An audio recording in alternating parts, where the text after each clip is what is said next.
Three things you don't want to do with your reactive dog. One, you don't want to shock the dog. Repeat after me. Do not shock the dog. Two, do not shock the dog.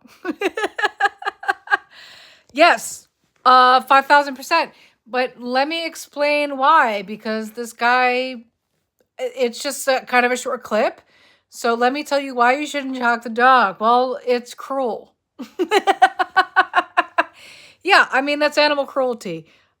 People like me have been, after anyone. I honestly, I don't think they should, anything like that, any tool like that should be sold even in like a PetSmart or any animal store, period. Vibration collars they're not that much different than a shock collar, or a bark collar. They're all the same. Okay, like maybe a vibration collar, you have more control over it and you could put the setting a little bit lower. However, it still creates a lot of anxiety in dogs. So what people don't realize when they use a vibration collar is it actually does a lot of damage to the esophagus in general. Like having this pressure on their neck can do some damage to the esophagus. So there's that.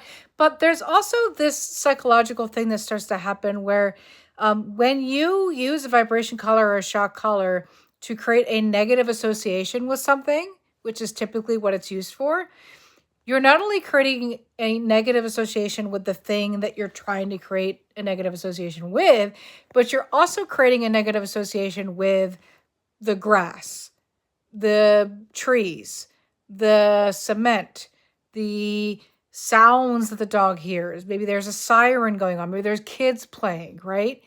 All of these things are going to create a negative association in the dog's brain. And so the next time that the dog hears kids play, he's going to be all like, "Rah, rah, rah, rah, rah, rah," right? And all because you shocked the dog. So that's why you shouldn't shock the dog. Let's see what else we got going on with this guy. you do not want to overcorrect that dog by popping that collar like pop, pop, pop, pop, pop. And the third thing you definitely don't want. Pa, pa, pa, pa, pa. Pa, pa, pa, pa, pa. Yeah, not just overcorrection, but just don't correct the dog at all. You don't need to. I've said it so many times. If your dog does not sit when you say sit, your dog is not trained. Okay? That simply just means you need to revisit sits. How do you revisit sits? Get your treat pouch.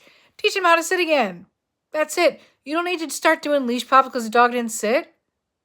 Your dog isn't trained. You were not a good trainer when you taught your dog when you taught your dog to sit.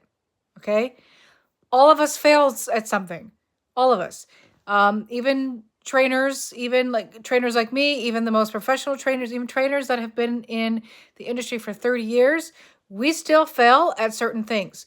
So if the dog isn't doing something, we need to revisit it. We don't need to do leash pops. Okay. Do is dragging the dog away from the situation, because that's just going to make the dog more furious and more reactive. What you really want to do, teach that dog some obedience, and then you can also tap into their drive, because if that dog's reactive, trust me, they probably got some toy drive you don't know about. Watch this. Yes! And you can just make the dog do that. Don't bite the people, bite the toys. Yes! Woo! That's my boy. That's my boy. Yes! Catch you guys on the next one. DJ K9. We out. This guy's great.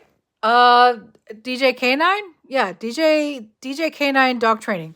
He's great. I love all that. 100% agree on the redirection onto a toy, right? So a lot of times reactivity just comes from like being overly zealous, right? Like sometimes they just get so amped. They want to go play with another dog. It's not always aggression. But even if it is aggression, you're still getting that energy out onto a toy. Just be careful. Like one thing he doesn't mention is like have the ball on a string or a rope, right? So that's a good method because he's not going to go at your hand. If you're trying to toss him a ball or something, like, or you have a bone in your hand and you're trying to like wave it around to get his attention, he could go at your hand. So always use like a ball on a rope or something like that, or maybe one of those like stick things that has the ball in it. You could toss the ball that way, but never just with your hand. Okay. But everything he said here was great techniques. And so this guy's awesome. I give him 2 thumbs up.